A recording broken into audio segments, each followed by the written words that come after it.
sahabat misterius, apa kabarnya hari ini? Semoga dalam keadaan sehat selalu. Kembali lagi bersama kami di channel RJ45 MPA.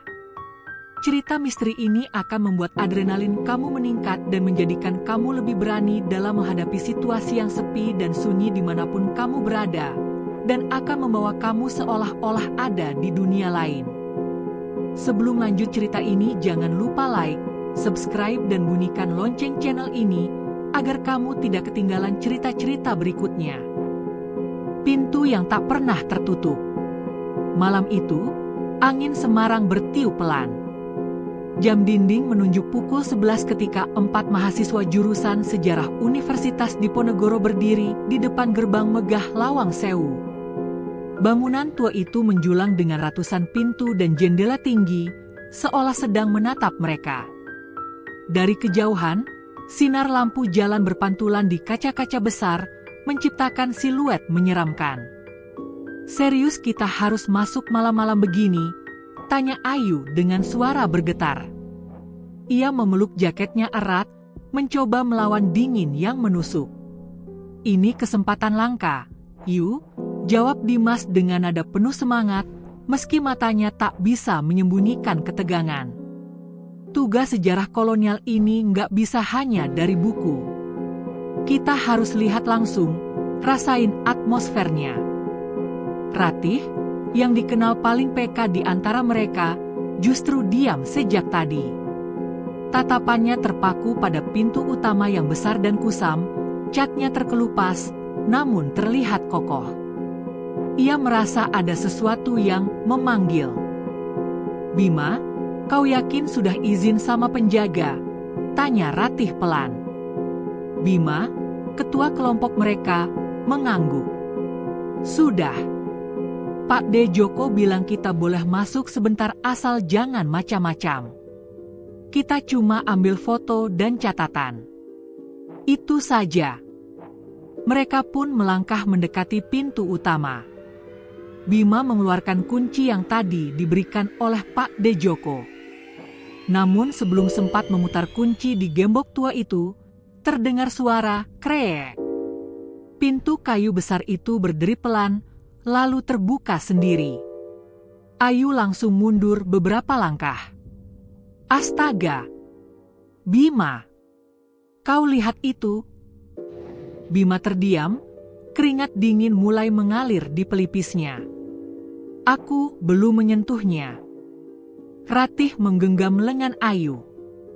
Dari dalam bangunan, hembusan angin dingin keluar, membawa aroma lembab, seperti tanah basah yang lama tak tersentuh matahari. Lalu, terdengar bisikan samar. "Masuklah, lebih dalam." Ratih menahan napas, matanya melebar. Ia menoleh pada yang lain. "Kalian dengar? Dengar apa?" Dimas mengerutkan kening. "Bisikan itu?" jawab Ratih dengan suara bergetar. Namun Dimas hanya tertawa kecil, mencoba menutupi rasa takutnya. "Halah, itu cuma angin. Jangan lebay, Ratih." Bima menarik napas panjang. "Sudah, ayo masuk. Kita nggak bisa buang waktu. Ingat, Pak De Joko cuma kasih izin sebentar." Mereka melangkah melewati ambang pintu. Begitu kaki terakhir masuk, pintu itu menutup pelan dengan suara duk. Ruangan dalam gelap. Hanya cahaya senter dari ponsel mereka yang menyingkap debu-debu beterbangan. Lorong panjang dengan deretan pintu di sisi kiri dan kanan menanti, seperti rahang besar yang siap menelan siapa saja yang berani masuk. Ayu merapat pada Ratih. "Kenapa aku merasa pintu itu nggak akan membiarkan kita keluar lagi?" Ratih tidak menjawab. Ia hanya menatap gelap di ujung lorong, yakin bahwa bisikan itu belum berhenti, dan sesuatu sedang menunggu mereka di dalam. Lorong panjang tanpa ujung. Langkah-langkah mereka bergema di dalam gedung. Setiap detik terasa panjang, dan setiap napas seakan lebih berat dari sebelumnya. Senter ponsel yang mereka bawa hanya mampu menyingkap sebagian kecil kegelapan, sementara sisanya tetap misterius, seakan menyembunyikan sesuatu yang mengawasi dari balik bayangan. Lorong di depan mereka memanjang tak berujung, dindingnya berlapis cat kusam yang mulai mengelupas, menampakkan lapisan bata tua di bawahnya. Jendela-jendela tinggi berjejer, sebagian kaca sudah retak, dan daun pintu kayu berjejer rapi di sisi kiri dan kanan lorong. Seolah ribuan mata tak kasat mata sedang memperhatikan mereka. Ayu merapatkan tubuhnya ke Ratih, suaranya bergetar. Kenapa lorong ini panjang sekali? Aku merasa kita berjalan berpuluh meter tapi ujungnya nggak juga kelihatan. Bima menyorotkan senternya lurus ke depan, berusaha menenangkan teman-temannya. Bangunan ini memang besar. Jangan takut, kita cuma perlu lewat sebentar. Catat suasananya, foto sedikit, lalu kita keluar. Namun Dimas, yang selalu penasaran, menempelkan tangannya ke daun pintu kayu di samping mereka. Kalian tahu nggak? Katanya setiap pintu di sini mengarah ke ruangan berbeda, dan jumlahnya bisa berubah-ubah. Aku penasaran, sebenarnya ada berapa pintu sih di lorong ini? Jangan coba-coba, Ratih langsung menahan lengannya. Jangan hitung. Dimas mengangkat alis, menantang. Kenapa? Takut? Ini cuma pintu. Aku mau tahu seberapa banyak sebenarnya. Ia mulai menghitung sambil berjalan pelan. 1, 2, 3, 4, 5, 6, 7. Tapi saat ia menoleh ke belakang, wajahnya langsung berubah pucat pasi. Tidak, ini nggak mungkin. Suaranya parau. Ada apa? Bima mendekat. Barusan aku hitung ada 7 pintu di belakang. Tapi sekarang cuma ada 4. Ayu menelan ludah. Mungkin kau salah hitung. Kau kan terburu-buru tadi. Dimas menggeleng keras, matanya membelalak. Aku nggak salah. Aku lihat jelas-jelas. Ada 7 pintu. Sekarang tinggal 4. Lorong terasa semakin sunyi.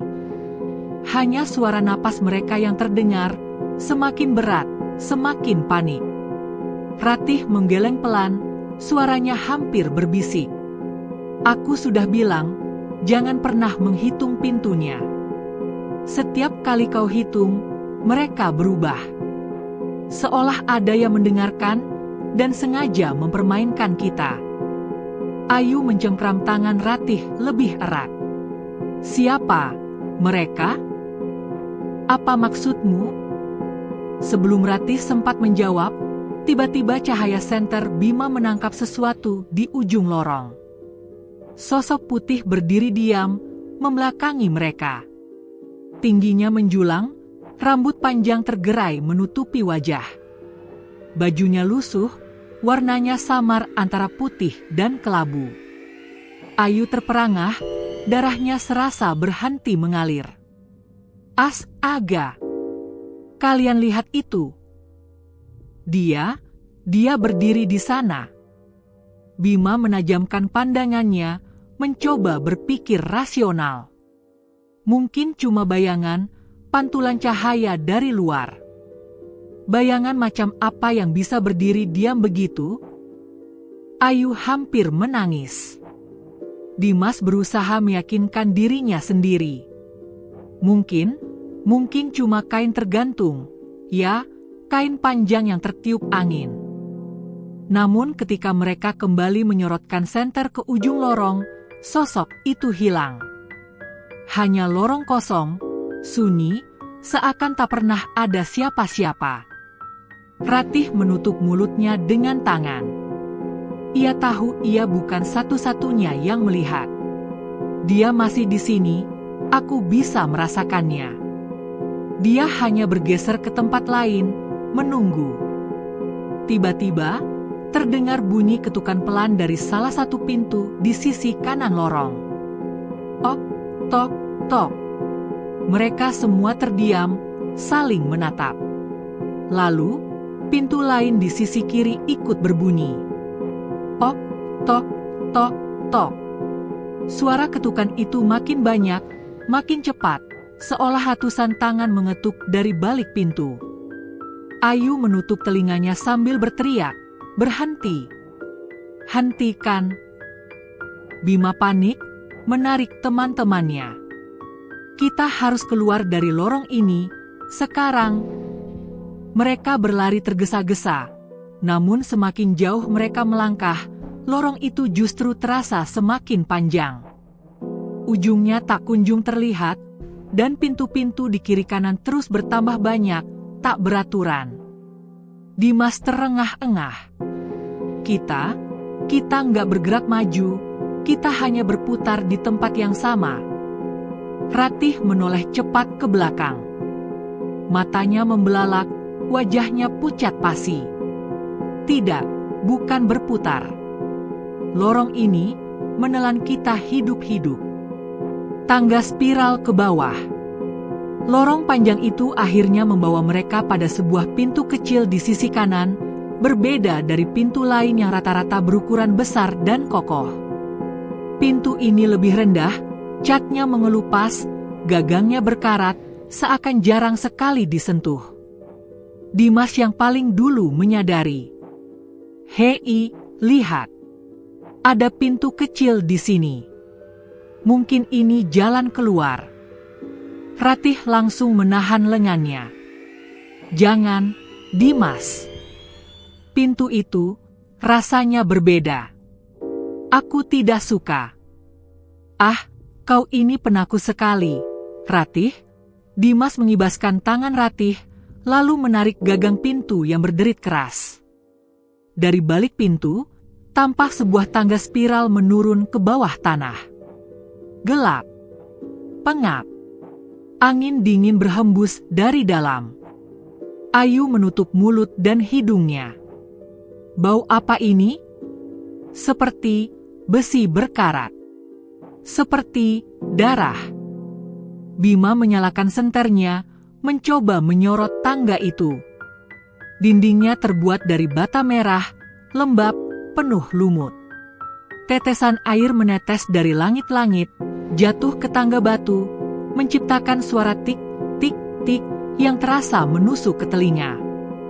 "Kita jangan turun.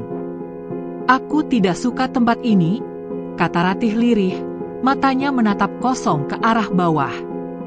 Di sana, ada sesuatu yang menunggu. Tapi Dimas, dengan wajah penuh rasa ingin tahu, melangkah menuruni tangga.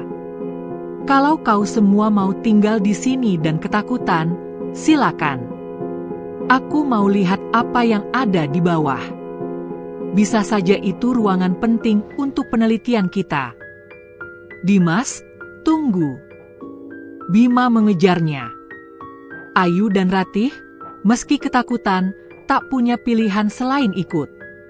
Mereka mulai menuruni tangga spiral. Semakin ke bawah, semakin dingin udara yang menyelimuti mereka.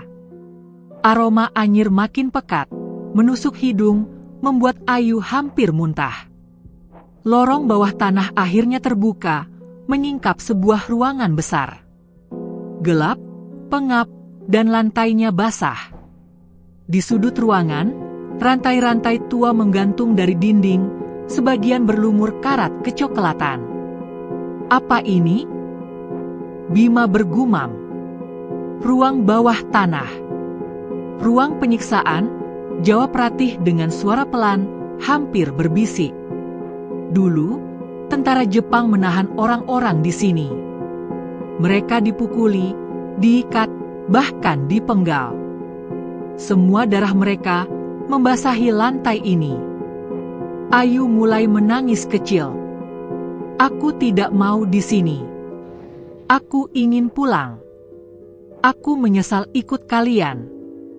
Dimas menendang rantai yang tergantung di tembok, membuatnya berayun. "Lihat ini, bukti sejarah. Ini luar biasa." Tapi belum sempat ia melanjutkan, suara klang, klang, klang terdengar. Semua terdiam. Rantai yang tadi diam, kini bergerak sendiri. Aku tidak menendangnya lagi, Dimas berbisik panik. Tiba-tiba suara seretan terdengar di belakang mereka. Srek, srek, seperti sesuatu yang berat diseret di atas lantai batu. Mereka menoleh. Dan di ujung kegelapan, tampak sosok tinggi besar berjalan pelan.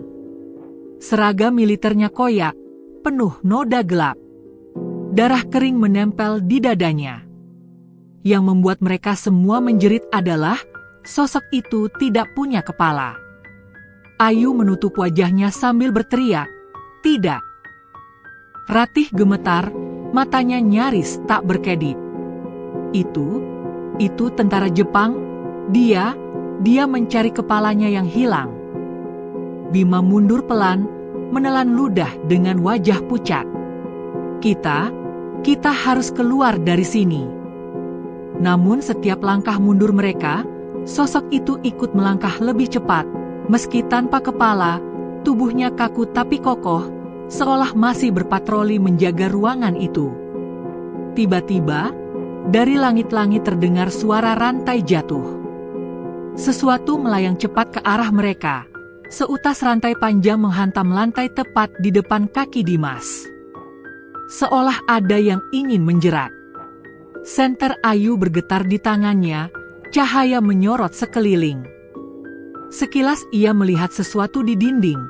Bayangan puluhan tahanan, tubuh kurus, wajah pucat, mata kosong, menatap mereka dengan tatapan memohon. Aku tidak tahan lagi. Ayu berlari menembus kegelapan. Ayu, jangan pergi sendirian. Bima berteriak, mengejar. Ratih menatap sosok tanpa kepala itu sekali lagi.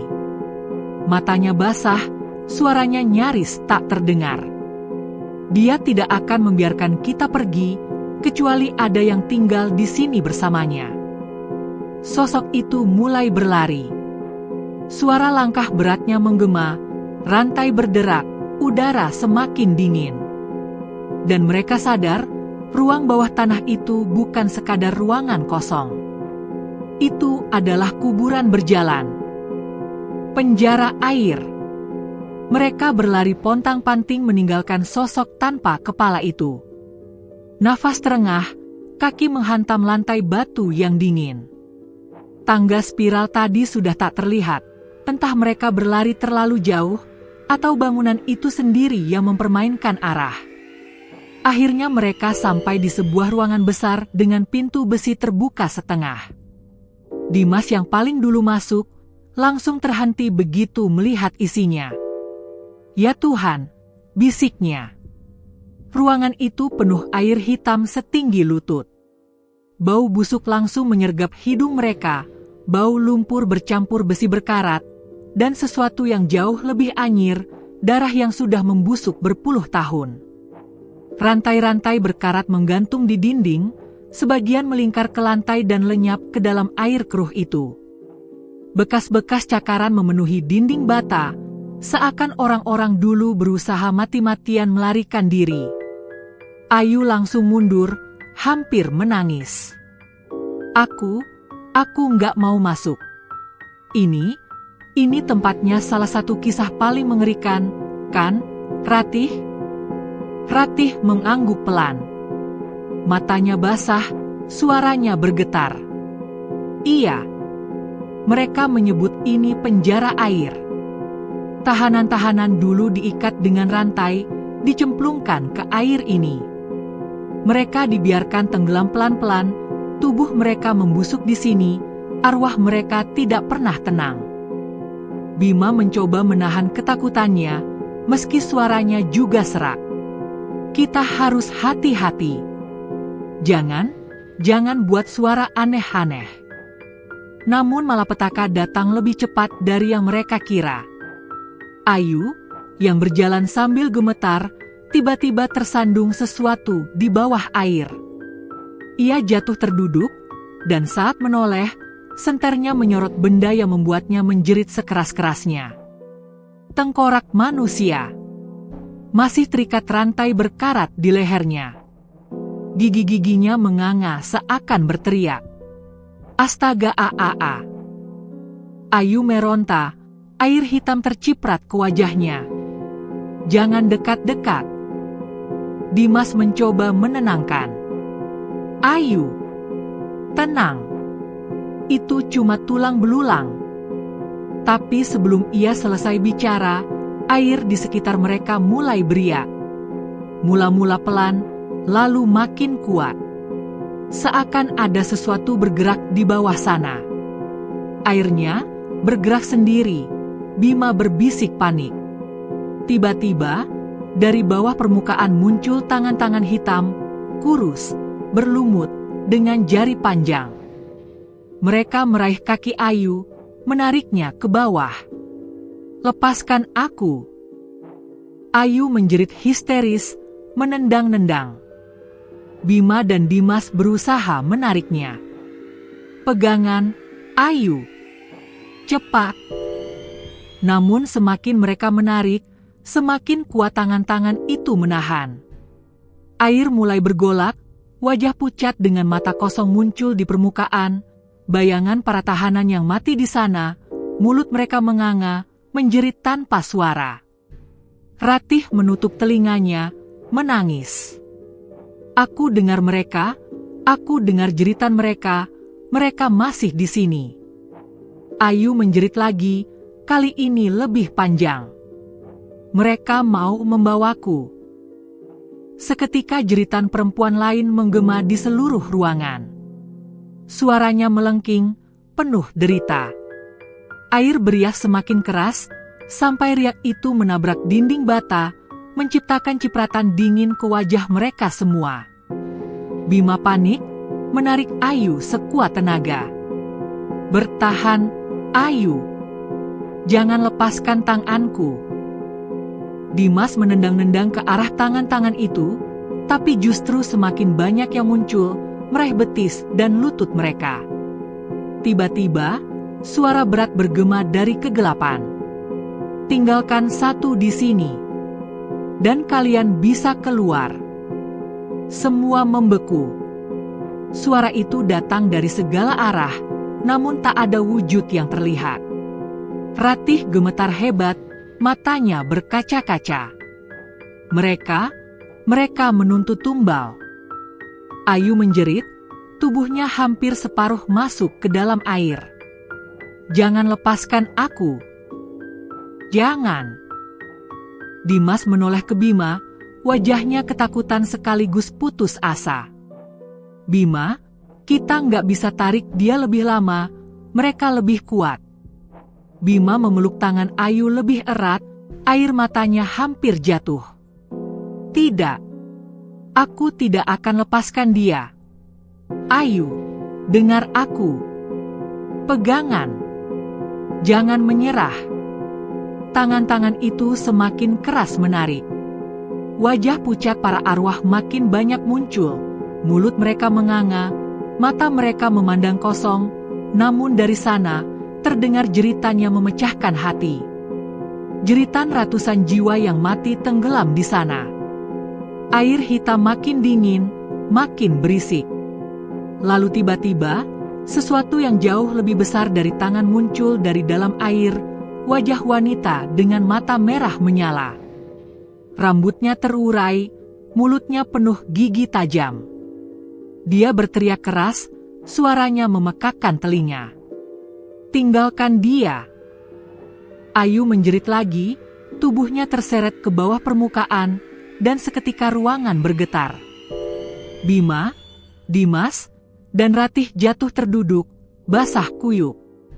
Ketika air akhirnya tenang, Ayu sudah tidak ada lagi. Cermin berlumur darah. Hening. Hanya suara tetesan air dari langit-langit yang terdengar di ruangan itu. Bima terduduk lemas di lantai basah, tangannya masih terulur ke arah air keruh tempat Ayu baru saja ditelan. Napasnya tersengal, wajahnya pucat. Ayu, Dia hilang, dia, suara Bima patah, matanya kosong. Dimas menghantam dinding dengan kepalan tangannya, berteriak frustasi. Sialan! Kenapa kita masuk ke tempat terkutuk ini? Kita sudah kehilangan satu orang. Ratih gemetar, kedua tangannya menutup telinga seolah ingin mengusir suara jeritan yang masih terngiang. Aku bilang dari awal, tempat ini menuntut nyawa. Dan kita baru saja memberi mereka satu korban. Bima menggeleng keras, air matanya jatuh. Tidak. Aku tidak rela. Kita harus cari jalan keluar sekarang, sebelum ada yang lain yang... Sebelum ia sempat menyelesaikan kalimatnya, suara gesekan besi terdengar dari ujung ruangan. Seperti pintu berkarat yang terbuka sendiri. Mereka bertiga spontan menoleh. Pintu itu perlahan terbuka lebar, menampakkan lorong gelap yang berliku. Di ujung lorong, samar-samar terlihat cahaya redup, seolah memanggil mereka. Dimas menelan ludah. Apa kita ikut cahaya itu? Ratih, dengan wajah penuh ketakutan, berbisik lirih. Di Lawang Sewu, cahaya tidak selalu berarti jalan keluar. Kadang itu jebakan. Namun pilihan mereka terbatas. Tidak mungkin kembali ke ruangan air. Akhirnya, dengan langkah berat, mereka berjalan menyusuri lorong itu. Lantai licin, bau besi berkarat semakin pekat. Semakin mereka melangkah, semakin jelas terlihat bahwa cahaya di ujung lorong itu berasal dari sebuah ruangan besar, dan di tengahnya berdiri sebuah cermin tinggi. Cermin itu tua, berbingkai kayu jati berukir, namun permukaannya retak-retak. Yang membuat bulu kuduk mereka berdiri adalah ada noda merah pekat yang menetes dari dalam cermin itu sendiri. Dimas memandang ngeri. Darah? Dari dalam kaca. Bima mendekat perlahan, wajahnya masih diliputi duka dan amarah. Ini bukan cermin biasa. Ratih menahan napas, lalu bicara terbata. Aku pernah dengar, di salah satu ruang bawah tanah Lawang Sewu, ada cermin arwah. Katanya, arwah yang mati di sini, wajahnya akan terjebak di balik cermin itu. Seakan menjawab ucapannya, permukaan cermin tiba-tiba beriak, dan sebuah wajah muncul di sana. Mereka bertiga terpekik. Itu wajah Ayu. Wajahnya pucat pasi, matanya kosong, bibirnya biru. Ia menempelkan tangannya ke permukaan cermin, seolah memohon. Darah menetes dari ujung matanya, mengalir ke kaca dan jatuh menetes ke lantai. Ah, Ayu, suara Bima pecah, tubuhnya gemetar. Itu kamu? Wajah Ayu di dalam cermin perlahan membuka mulutnya. Suaranya parau, terdistorsi, namun jelas. Kenapa kalian tidak menolongku? Bima hampir tersungkur, ia menempelkan tangannya ke kaca. Aku sudah berusaha. Aku tidak pernah ingin melepasmu.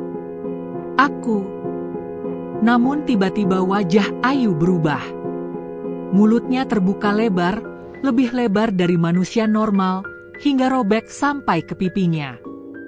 Dari dalam mulut itu, darah menyembur, membanjiri permukaan cermin. Kalian semua harus menemaniku di sini. Cermin bergetar keras, lalu ratusan wajah lain muncul bersamaan di permukaannya. Wajah-wajah pucat dengan mata kosong, mulut menganga berlumur darah. Mereka menempel di permukaan cermin, seperti jiwa-jiwa yang terperangkap. Ratih menjerit, mundur sambil memeluk dirinya sendiri. Ya Tuhan, itu arwah-arwah para korban. Dimas menarik Bima yang masih terpaku. Lepaskan. Itu bukan Ayu lagi. Itu sudah jadi sesuatu yang lain. Bima menolak. Tidak. Aku tidak bisa tinggalkan dia. Ayu. Ayu masih di sana. Tiba-tiba, tangan pucat keluar dari permukaan cermin, mencoba meraih Bima. Jemarinya dingin, basah oleh darah. Ratih berteriak panik. Bima, jangan biarkan dia menarikmu. Bima hampir terseret, tubuhnya setengah menembus kaca, ketika Dimas dengan nekat menendang bingkai cermin itu. Brak! Cermin retak lebih parah, jeritan melengking terdengar dari dalamnya. Wajah-wajah arwah berteriak bersamaan, suara mereka memecah telinga. Darah muncrat dari retakan, menyemprot ke lantai dan pakaian mereka. Mereka bertiga jatuh terduduk, terseret mundur. Cermin itu terus bergetar, retakan makin banyak, hingga akhirnya perang. Cermin pecah berkeping-keping. Potongan kaca berserakan di lantai, berlumur darah segar. Suasana kembali sunyi. Namun, di salah satu pecahan kaca, wajah Ayu masih terlihat samar, berbisik lirih. Aku akan menunggu kalian di sisi lain. Pecahan itu perlahan menghitam, lalu lenyap. Mereka bertiga terdiam, napas tersengal, tubuh gemetar. Satu hal kini mereka sadari, setiap langkah yang mereka ambil di dalam bangunan ini hanya semakin mendekatkan mereka pada kematian. Dan jalan keluar belum juga terlihat. Tangga tak berujung. Udara semakin pengap. Bau anyir darah masih menempel di pakaian mereka, membuat setiap langkah terasa berat. Bima berjalan paling depan, wajahnya masih muram, suaranya parau. Aku tidak bisa menerima ini. Ayu ada di sana, aku lihat sendiri. Ratih menoleh, suaranya lirih tapi tegas. Itu bukan Ayu lagi, Bima. Kau harus sadar. Dia sudah jadi bagian dari mereka. Dimas menepuk bahu Bima, walau tangannya ikut gemetar. Yang penting sekarang, kita harus cari jalan keluar.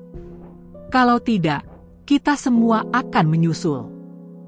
Mereka melangkah keluar dari ruangan cermin, masuk ke lorong lain yang lebih sempit. Suara langkah mereka menggema panjang, seolah ada yang mengikuti dari belakang. Ratih beberapa kali menoleh, tapi lorong tetap kosong. Setelah berjalan cukup jauh, mereka menemukan sebuah tangga spiral tua. Tangga itu sempit, berkarat, dan berputar naik ke atas. Dari bawah, tidak terlihat ujungnya, hanya kegelapan yang seolah tak berkesudahan. Dimas menatap ke atas sambil menyalakan senter kecil. Cahaya hanya menembus beberapa meter, lalu lenyap di telang gelap. Kita naik. Mungkin ini menuju lantai atas atau jalan keluar. Ratih menahan pergelangan tangannya. Tunggu. Tangga ini tidak biasa. Aku dengar cerita, ada tangga di Lawang Sewu yang tidak pernah berakhir. Orang yang menaikinya akan terus berputar sampai kehilangan akal. Bima mendengus, suaranya penuh putus asa. Apa pilihan kita ada? Kalau tetap di bawah, kita bisa diseret arwah lagi. Aku lebih pilih coba naik. Akhirnya, dengan ragu, mereka bertiga menaiki tangga spiral itu. Suara krek-krek besi berkarat berderit di bawah pijakan mereka. Awalnya, semuanya terlihat normal.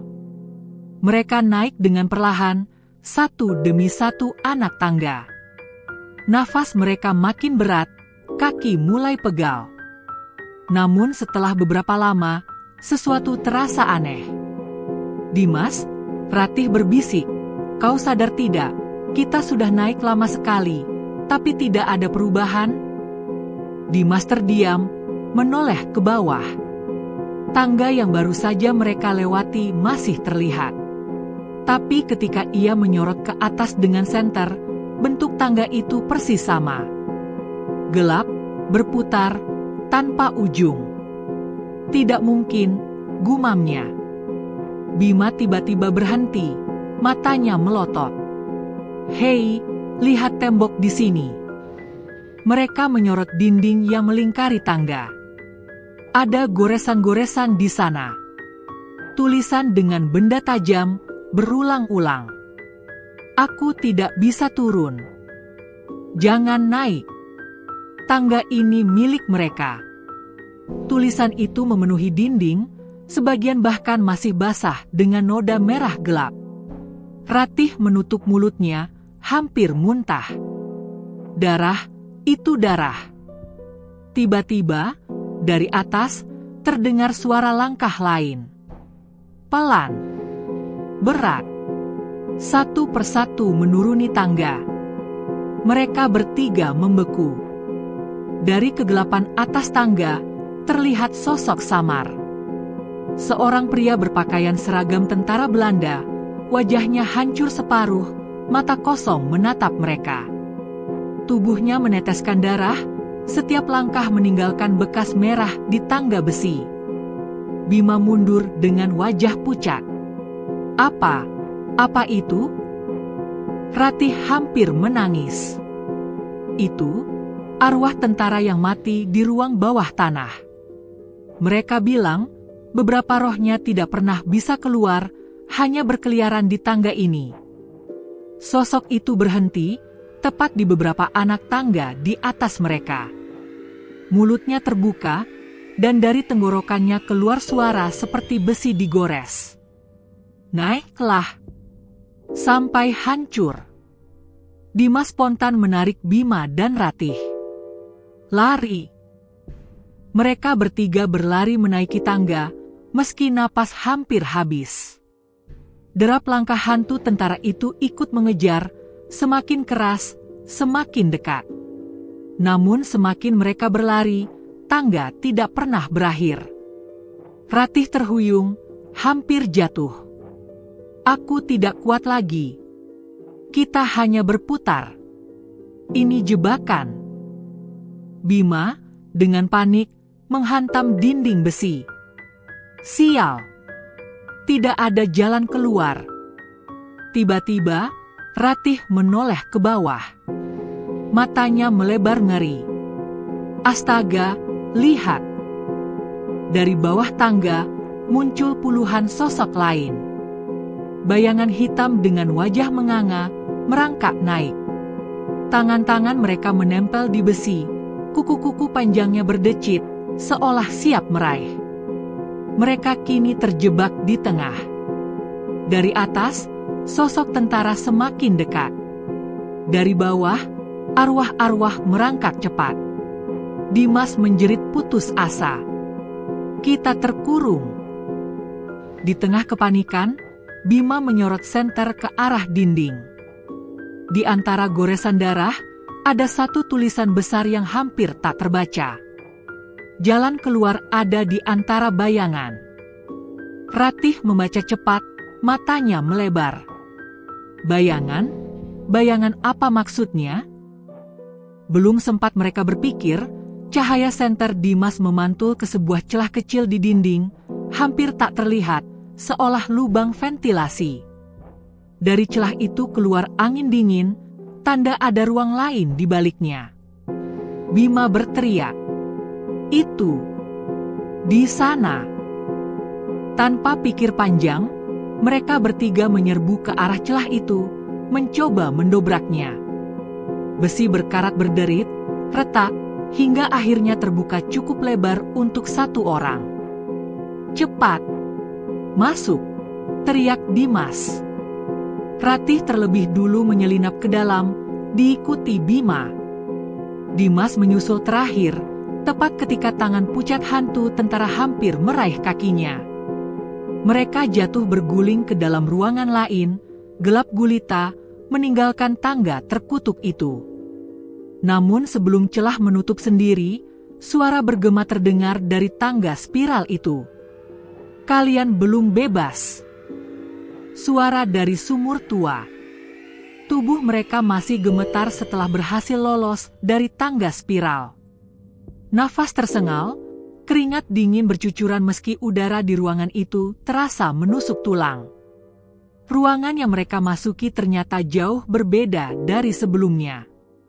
Dindingnya dari bata merah lembab, sebagian tertutup lumut hijau tua. Bau tanah basah dan karat memenuhi hidung. Lantai yang dingin berpasir memberi tanda bahwa ruangan ini sudah lama tak dijamah manusia. Bima menyalakan senter, dan sorot cahaya menyingkap sesuatu di tengah ruangan. Sebuah sumur tua. Sumur itu besar, lingkarannya dipenuhi batu bata berlumut. Air di dalamnya hitam pekat, permukaannya tenang, terlalu tenang, seperti kaca. Ratih spontan bergidik. Kenapa harus ada sumur di sini? Suaranya serak. Dimas menelan ludah. Ini bagian bawah tanah. Mungkin sumur ini dulunya dipakai untuk menyuplai air, atau untuk sesuatu yang lain. Bima melangkah pelan ke tepi sumur. Sorot senter menyinari permukaan air. Aneh, meski ada cahaya, air itu tidak memantulkan apapun. Hanya hitam, pekat, seperti jurang tanpa dasar. Tiba-tiba, terdengar suara lirih dari dalam sumur. "Tolong aku!" Ratih terlonjak mundur. "Kalian dengar itu?" Suara itu terdengar lagi, lebih jelas. Suara seorang perempuan, terisak, seolah tenggelam. "Tolong, gelap sekali di sini. Aku tak bisa keluar." Bima menunduk, wajahnya tegang. "Ayu," bisiknya. Ratih segera menarik tangannya. "Jangan. Itu bukan Ayu. Jangan tertipu lagi, Bima." Tapi suara itu kini berubah, lebih keras, lebih mendesak. "Bima, tolong aku masih hidup." Bima mulai kehilangan kendali. Air matanya jatuh. Itu dia. Aku tahu itu suara Ayu. Aku harus berhenti. Dimas membentaknya, wajahnya pucat. "Kau lupa apa yang terjadi di ruang cermin? Kau lupa wajah Ayu berubah jadi makhluk itu? Kau mau kita semua mati di sini?" Bima terdiam, tapi matanya masih menatap sumur itu penuh kerinduan dan rasa bersalah. Tiba-tiba, air sumur beriak pelan. Gelembung-gelembung kecil bermunculan, diikuti bau busuk yang menusuk hidung. Perlahan, sebuah tangan pucat muncul dari permukaan air. Jari-jari panjang dengan kuku hitam meneteskan lendir, meraba udara. Ratih menjerit, menutupi mulutnya. Astaga, dia naik. Dimas segera menarik Bima mundur, tapi mata Bima membelalak tak percaya. Itu Ayu, wajahnya. Benar. Dari dalam sumur, sosok Ayu muncul, tubuhnya basah kuyup, rambut panjangnya menempel di wajah. Matanya merah, namun wajahnya masih tampak seperti yang mereka kenal. "Bima," suaranya parau, lirih, penuh penderitaan. "Tolong, aku tidak bisa keluar." Bima hampir melangkah maju, namun Ratih menghadangnya. "Itu jebakan. Lihat matanya. Itu bukan Ayu yang kita kenal." Sosok Ayu itu merangkak naik ke bibir sumur. Tubuhnya gemetar, air menetes deras dari gaun putihnya yang robek. Saat ia mengangkat kepala sepenuhnya, senyum miring muncul di wajahnya. "Kalau kalian tidak menolongku, kalian yang akan menemaniku di sini." Sekejap kemudian, tubuh Ayu berubah. Kulitnya mengelupas, rahangnya meregang tidak wajar, dan matanya membelalak dengan cahaya merah. Tubuhnya terkulai panjang, lebih mirip makhluk busuk yang diseret dari dasar sumur. "Lari!" teriak Dimas. Makhluk itu melompat keluar dari sumur, berlari 4 kaki seperti binatang. Suara kukunya menghantam lantai basah, memercikan air hitam.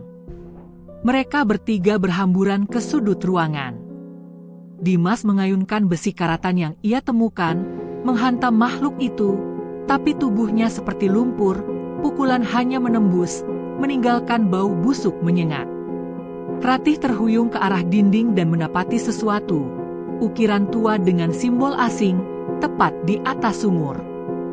Tulisan itu samar, tapi ia bisa membaca sebagian. Jangan biarkan ia keluar. Tutup pintu air, atau kalian semua binasa. Dimas. Bima A. Ada cara menutupnya. Ratih berteriak. Bima yang masih terpaku akhirnya tersadar.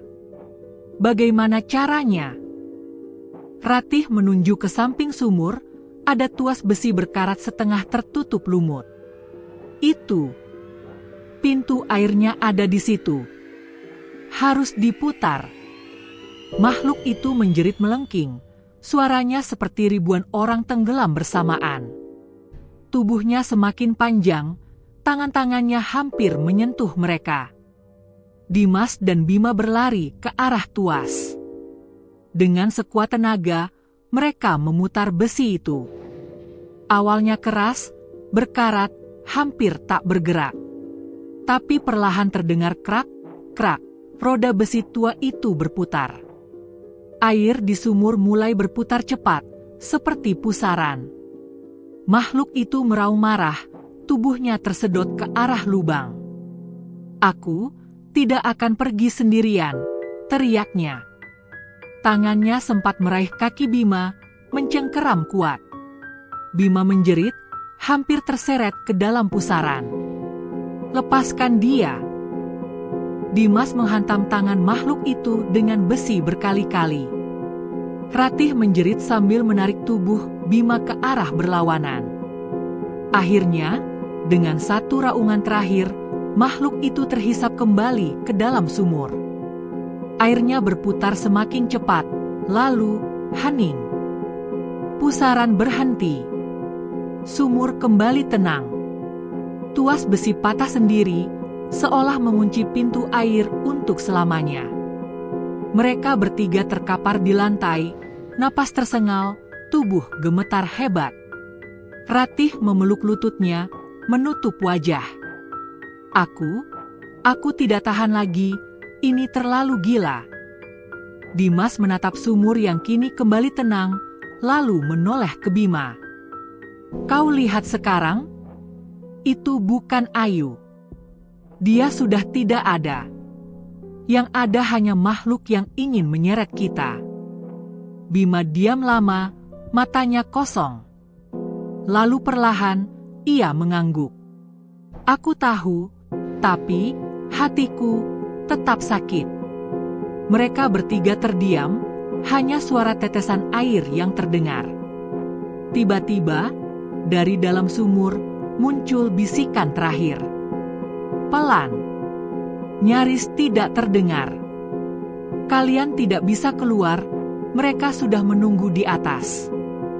Lorong bayangan. Udara di ruangan sumur tua masih pekat dengan bau busuk, bercampur aroma karat dan tanah lembab. Mereka bertiga duduk bersandar pada dinding bata, tubuh gemetar, wajah pucat. Ratih masih terisak pelan, sementara Bima menatap kosong lantai di depannya. Dimas, meski napasnya tersengal, berusaha tetap fokus. Ia tahu, jika mereka diam terlalu lama, sesuatu yang lebih buruk bisa muncul. Tidak ada gunanya bertahan di sini, kata Dimas lirih, tapi tegas. Kita harus cari jalan keluar. Ratih mengangkat kepala, matanya merah basah. Kak keluar? Dari mana? Kita bahkan tidak tahu kita di mana sekarang, semua jalannya berubah terus. Dimas menyalakan senternya lagi, menyapukan cahaya ke dinding. Di sebelah kanan sumur, ia melihat sebuah celah, seperti lorong sempit yang sebagian tertutup batu bata runtuh. Itu satu-satunya jalan. Kita coba ke sana. Bima bangkit perlahan, masih goyah. Kalau jalan ini buntu. Dimas menatapnya, dingin. Kalau kita tetap di sini, kita pasti mati. Mereka pun masuk ke dalam lorong itu. Lorongnya sempit, hanya cukup untuk satu orang lewat sambil menunduk. Bau apek menusuk, dinding dipenuhi lumut dan sarang laba-laba. Ratih berjalan di belakang, memegang lengan Bima erat-erat. Aku benci tempat sempit begini, rasanya seperti ada yang mengintai kita dari dinding. Bima berusaha menenangkan, meski suaranya sendiri bergetar. Tenang, jangan lihat ke samping. Fokus ke depan. Dimas di depan menyorot jalan, dan setelah beberapa menit, lorong itu melebar. Mereka tiba di sebuah ruang besar berbentuk bundar. Dindingnya licin, seolah dipoles, tapi gelap pekat. Yang membuat mereka membeku adalah bayangan-bayangan. Bukan bayangan mereka, tapi bayangan orang lain. Ada puluhan, bahkan ratusan, menempel pada dinding. Semua bergerak, berlari, merangkak, berjatuhan, seperti orang-orang yang sedang disiksa dalam keheningan. Ratih menutup mulut, hampir menjerit. Ya Tuhan, itu apa? Bima menatap ngeri. Bayangan, tapi mereka hidup. Dimas memicingkan mata, lalu melangkah hati-hati. Sorot senter mengenai salah satu bayangan, seorang pria berbaju tentara Belanda berlari ketakutan. Namun saat cahaya menyapunya, sosok itu berhenti, lalu menoleh. Bayangan itu menatap mereka. Dimas, senter itu matikan, bisik Ratih panik. Terlambat. Semua bayangan di dinding kini ikut menoleh ke arah mereka. Mata-mata hitam kosong menatap dingin, seolah menembus jiwa. Lalu, satu demi satu, bayangan itu mulai turun dari dinding. Mereka terlepas, menapak ke lantai, berubah menjadi siluet hitam dengan bentuk manusia. Suara bergema memenuhi ruangan, bisikan, jeritan samar, doa yang terputus, teriakan dalam bahasa Belanda bercampur Jawa kuno. Lari! Teriak Dimas. Mereka bertiga berhamburan ke arah lorong lain di sisi ruangan. Namun bayangan-bayangan itu bergerak cepat, tubuh hitamnya meluncur tanpa suara. Salah satunya hampir meraih kaki Ratih, tapi Bima menendangnya. Tubuh bayangan itu hancur seperti asap, namun langsung menyatu lagi. Tidak bisa dilawan. Mereka bukan makhluk biasa. Bima menjerit. Dimas menggertakkan gigi. Terus lari. Jangan berhenti. Lorong yang mereka lewati panjang dan berliku. Nafas tersengal, keringat bercucuran, tapi suara langkah bayangan mengejar mereka semakin dekat. Suara duk-duk-duk tanpa napas, hanya irama kematian. Tiba-tiba lorong bercabang dua. Kiri atau kanan? Ratih menjerit. Dimas berhenti sejenak, menajamkan pendengaran. Dari arah kiri, terdengar bisikan lirih. Dari arah kanan, terdengar suara gemuruh seperti air deras. Pilih cepat, teriak Bima. Dimas menggertakkan gigi. Kanan. Lebih aman daripada bisikan itu. Mereka berbelok ke kanan, lorong makin curam menurun. Suara gemuruh makin jelas. Hingga akhirnya mereka tiba di sebuah ruangan besar. Sebuah ruang cermin. Ratusan cermin tua dengan bingkai berkarat berdiri acak, menutupi hampir seluruh ruangan. Dan yang lebih mengerikan, setiap cermin memantulkan bayangan bukan mereka. Di salah satu cermin, Bima melihat dirinya sendiri, tapi dengan wajah hancur, mata hitam pekat. Di cermin lain, Ratih melihat sosok dirinya tergantung, lidah terjulur. Dimas melihat dirinya berdiri di belakang dengan kepala terputus. Ini jebakan, Ratih terisak. Kita terjebak di lorong bayangan. Bayangan-bayangan yang mengejar mereka kini masuk ke ruangan itu, tapi anehnya, begitu menyentuh cermin, mereka terserap. Teriakan mengerikan terdengar saat tubuh mereka pecah menjadi bayangan yang terjebak di balik kaca. Cermin ini, penjara mereka, gumam Dimas. Namun sebelum mereka sempat lega, dari salah satu cermin terdengar ketukan pelan. Tok, tok, tok. Mereka menoleh. Dari balik cermin, tampak wajah seorang perempuan. Rambut panjang menutupi wajahnya. Perlahan, ia mendekatkan tangannya ke kaca, seolah ingin keluar. Ratih mundur beberapa langkah. Itu. Ayu lagi. Bima menegang. Tidak, kali ini bukan dia. Itu, lebih tua dan lebih marah. Perempuan itu menempelkan wajahnya ke kaca dan perlahan tersenyum. Senyum lebar, retak, penuh kebencian. Cermin itu mulai bergetar, retak halus menjalar di permukaan. Dia mau keluar. Ratih menjerit. Dimas segera menarik mereka berdua menuju lorong lain di sisi ruangan. Tapi sebelum sempat kabur, suara retakan pecah keras terdengar. Cermin itu hancur berhamburan, dan dari dalamnya, sosok perempuan tinggi dengan gaun putih berlumuran darah merangkak keluar. Matanya kosong, mulutnya sobek hingga telinga. Tubuhnya penuh luka, seperti mayat yang sudah lama membusuk namun dipaksa hidup kembali. Dengan suara melengking yang menusuk telinga, ia berteriak. Kalian sudah milikku. Ratu lorong bawah tanah. Bima, Ratih, dan Dimas terhuyung-huyung keluar dari ruangan cermin, tubuh gemetar, napas tersengal. Namun langkah mereka langsung terhenti begitu melihat sosok di hadapan mereka. Di ujung lorong gelap itu, berdiri seorang wanita tinggi. Rambutnya panjang, kusut, terurai menutupi sebagian wajah. Gaunnya putih, tetapi lusuh dan basah darah kering. Matanya merah menyala, menatap tajam ke arah mereka. Ratih menjerit lirih, tubuhnya gemetar. Itu, siapa? Dimas menggenggam tangan Bima, matanya membelalak. Itu, Ratu Lorong, katanya arwah paling kuat di sini, yang menguasai semua lorong bawah tanah Lawang Sewu.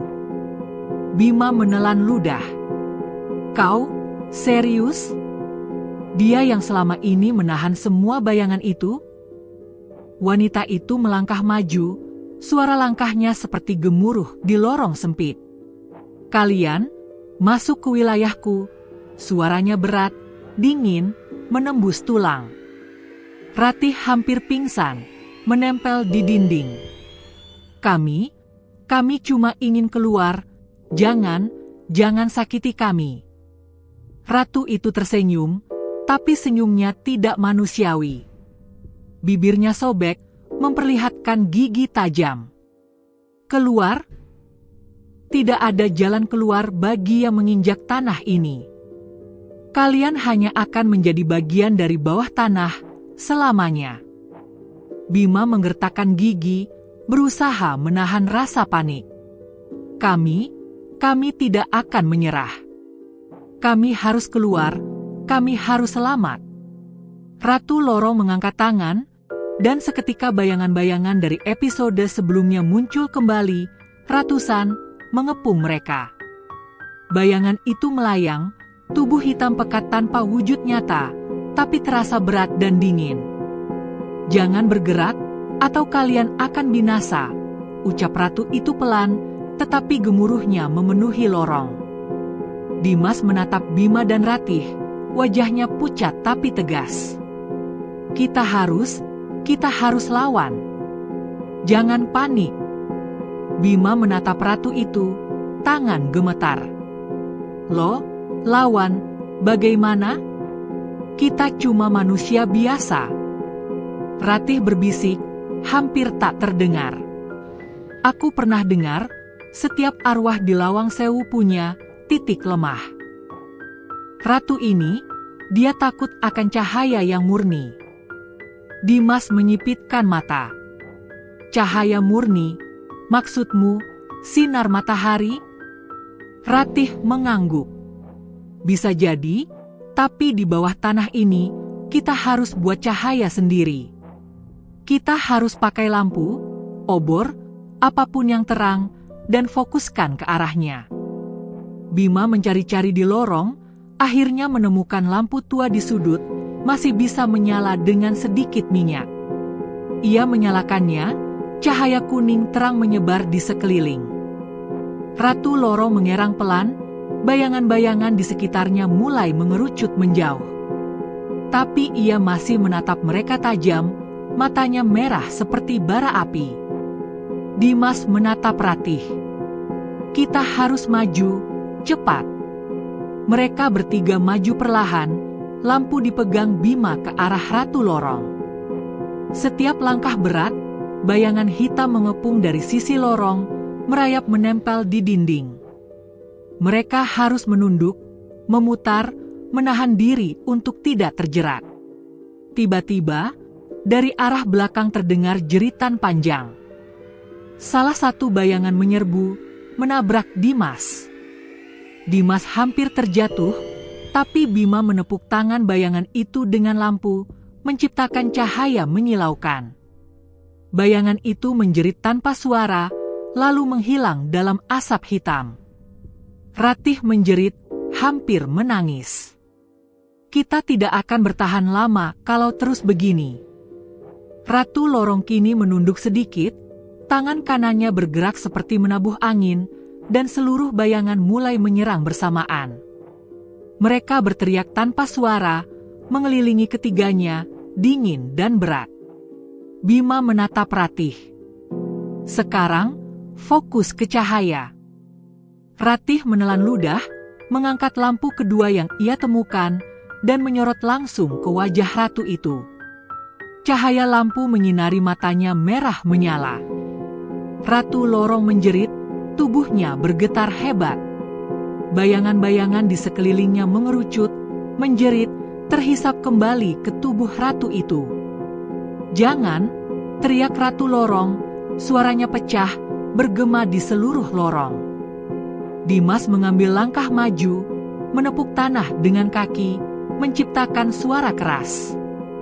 Kita harus memaksa dia mundur. Ratu Lorong mundur sedikit demi sedikit, cahaya lampu membuat tubuhnya berkilat, tampak rapuh.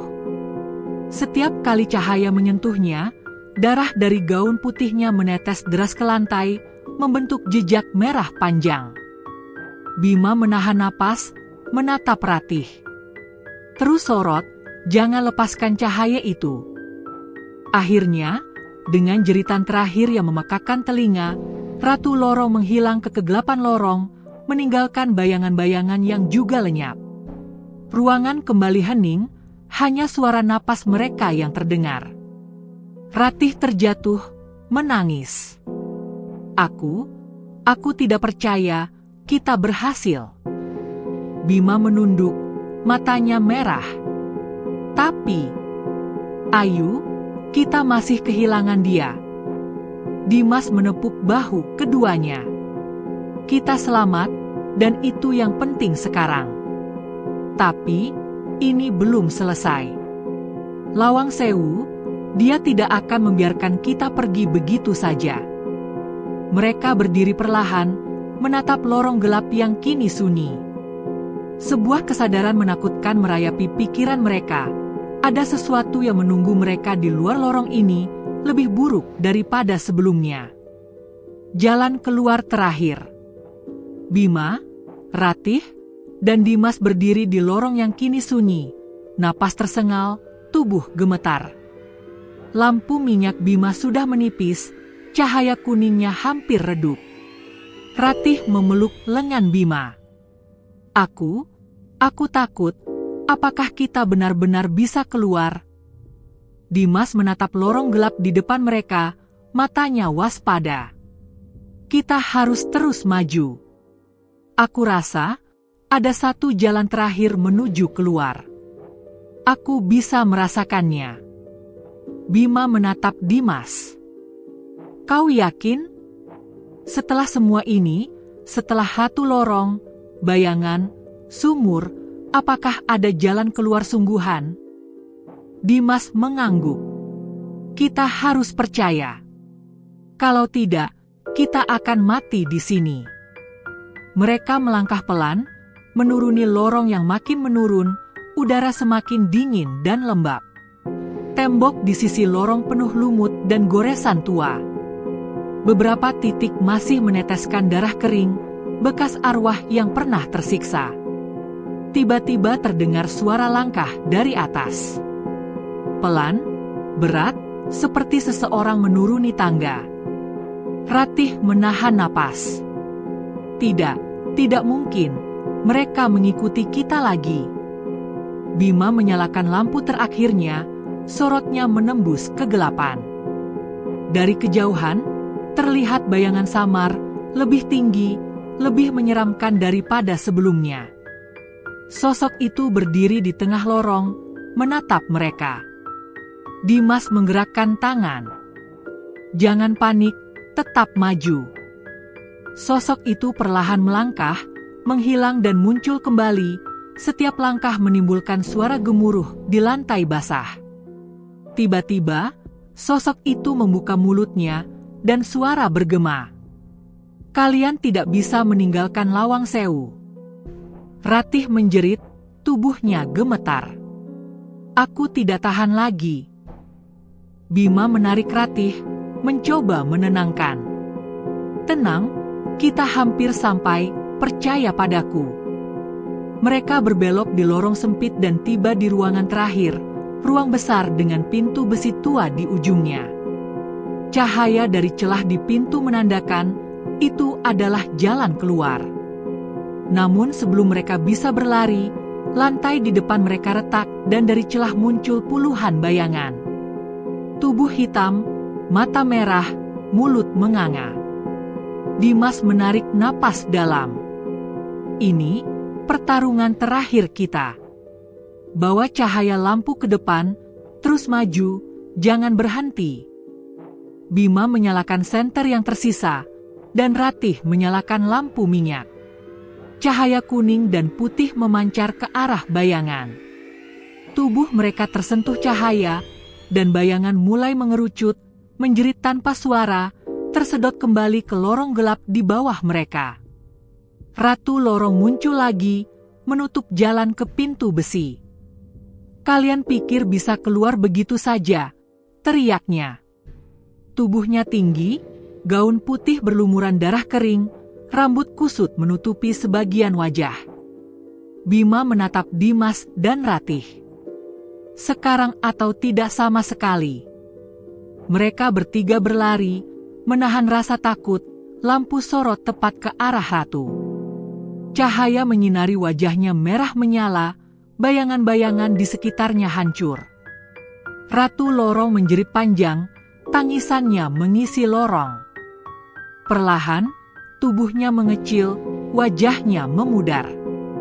Dengan jeritan terakhir, ia terhisap ke dinding gelap, dan lorong menjadi hening kembali. Mereka sampai di pintu besi, dan Bima menekan gagang yang berkarat. Pintu itu terbuka perlahan. Cahaya matahari menyilaukan mata mereka setelah lama berada di kegelapan. Udara segar menusuk paru-paru, bau tanah lembab hilang digantikan aroma pagi kota. Mereka terhuyung keluar, berdiri di halaman belakang Lawang Sewu. Ratih menunduk, menangis pelan. Kita berhasil, kita selamat. Bima memeluk Ratih erat. Aku tidak percaya, setelah semua ini, kita masih hidup. Dimas menatap bangunan tua itu, matanya kosong. Hati-hati. Lawang Sewu, dia tidak pernah benar-benar membiarkan siapapun pergi. Kita mungkin selamat hari ini, tapi dia akan selalu menunggu di bawah, menunggu orang lain yang berani masuk. Mereka bertiga berdiri di sana, terengah-engah, napas perlahan normal. Matahari pagi mulai menembus gedung tua itu, namun bayangan kegelapan Lawang Sewu masih terasa menyelimuti hati mereka. Dan di sudut jendela lantai atas, seorang sosok samar menatap mereka dari balik kaca, senyumnya tipis, penuh misteri. "Sampai jumpa lagi," bisiknya, suara hanya terdengar oleh angin yang berhembus pelan.